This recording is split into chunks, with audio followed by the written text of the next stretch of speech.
What is good, everybody? Welcome back to another video. Today is actually the first time in a while that I've done a sound design tutorial, but I'm excited to share what I have. We're going to be taking a look at some cool comping tricks in order to compose some glitch music. So first and foremost, I've got this FM bell thingamajig that sounds like this.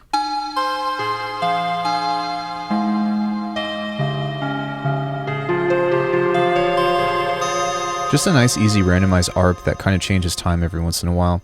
And then this is just a preset actually from our factory library that's FM bells. Sounds pretty nice. Now over here, I've got this cool little lo-fi / trip hop drum beat that I've cultivated, which sounds like this.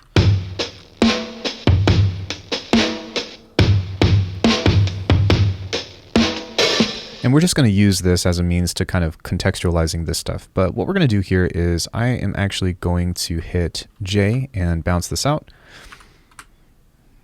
And this is going to be completely random, so I'm not really concerned with what it is. But what I'm also going to do is duplicate this, and I'm actually going to reverse this here.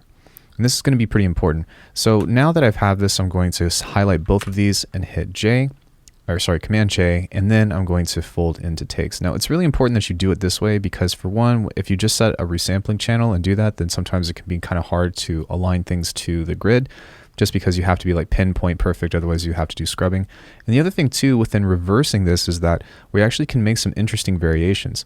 And now for the most part, the second piece of this trick is that I did just do a reverse, but you really can do anything. You can pitch this, you can do stutters, you can do all different kinds of stuff in order to give yourself more things to select from. But the key component to this is that we're still going to be working in a linear sense. So now that we have that, we're going to go ahead and fold these into takes. And I'm going to select 8 takes on here.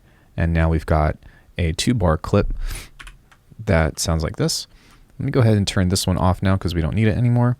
And this will be somewhat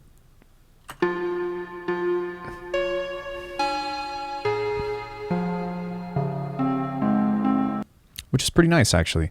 One thing I'm going to do is I'm going to make sure that I can come on over here and make sure that the snap to grid is on. And now that we have something like this, we can start selecting different pieces of this in order to create our glitch line. It would be wise to try to select between these grid points, but that's totally fine just because, you know, really right now we're just using this for the sake of experimentation, so just do with it what you will. Maybe I'll select this piece instead. And one cool trick that you can do too is, like, instead of trying to get down here and like get the exact cut that you want, just select the top one up here for however long you want the duration to be, and then if you just click anywhere, then you don't necessarily have to be that precise anymore. Maybe with this one I actually want to take something like this, and then we'll do something like this, and then we'll take the last of the first cut. And now let's see how this has shaped and changed our loop.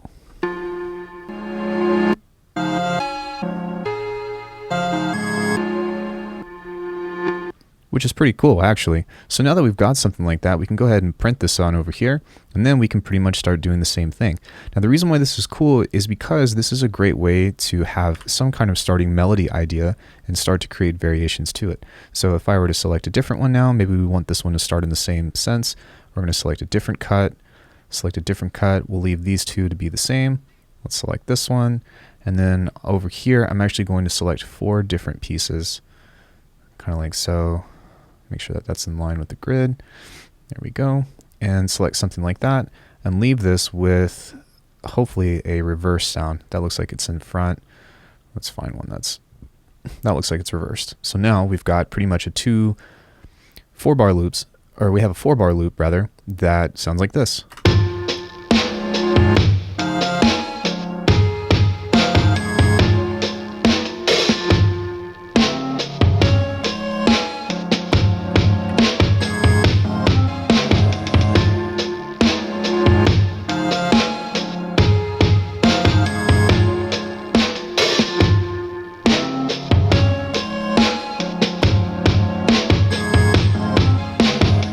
And it's really cool because we can always come back into this and select a different piece or have something kind of like that. So now that we've pretty much gotten this stuff, we're pretty much at free rein in order to start making different choices and different decisions to manipulate this even further. For example, I can divide this into maybe 4s and do something along that range. Maybe for this one in particular, I can go and switch this one up to a higher octave and Maybe for this one in particular, I want this to kind of repeat.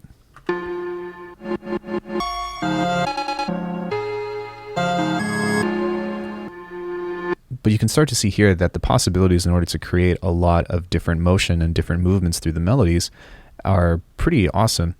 Now, I will say that you can also do this with drums, or you can pretty much do this with anything, but the key component that's very important to realize with this is that this really caters towards a linear workflow, meaning that you start with something from the beginning and it ends up with something. And the reason why is because if you go back into comp mode, it's kind of difficult by doing things this way to start to rearrange clips and put this clip over here or put this clip over here. And it's not to say that you can't do that by coming up here and slicing and rearranging, but at the same time, it doesn't cater towards that, or it discourages it because you have to go and flip through different menus in order to make those changes. That is a wish for me personally, like being able to highlight this and select this and then actually drag that over here and like maybe just take the whole comp selection or something. But at the same time, it doesn't mean that you can't get some interesting results in order to create cool glitchiness. So that's pretty much it. Be sure to subscribe for more sound design tutorials and stuff.